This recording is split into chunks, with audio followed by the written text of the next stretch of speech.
নমস্কাৰ স্বাগতম জনাইছোঁ আছাম টি চি চেনেললৈ। মই যে আপোনালোকৰ মাজলৈ আছোঁ অসমৰ জিঅ'গ্ৰাফীৰ কেইটামান কুৱেশ্যন আনচাৰ। ইয়াৰ আগতে 4টা পাৰ্ট দিছোঁ, যদি চোৱা নাই চাব, আৰু যদি মোৰ চেনেলটো ছাবস্ক্ৰাইব কৰি ৰাখিব যাতে আগলৈ এনেকুৱা ভিডিঅ' পাই থাকে।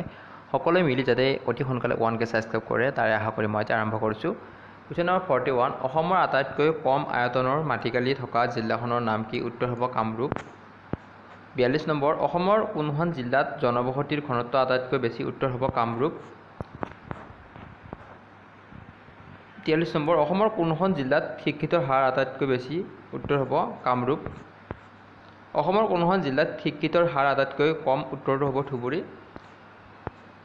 45, অসমৰ কোনখন জিলাত, ইয়াত টাইপিঙৰ মিষ্টেক হৈছে, জিলাত বৰ্তমান জনসংখ্যা সৰ্বাধিক? উত্তৰ হ'ব নগাঁও।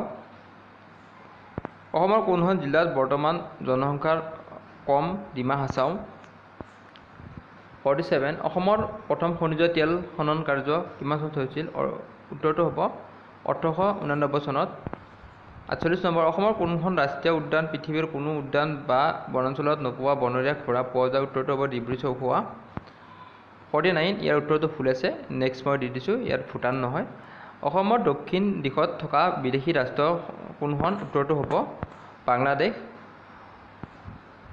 50 নম্বৰ, অসমৰ উত্তৰ দিশে থকা ৰাষ্ট্ৰখন? উত্তৰটো হ'ব ভূটান। আজিৰ পাৰ্টত ইমানেই আছিল।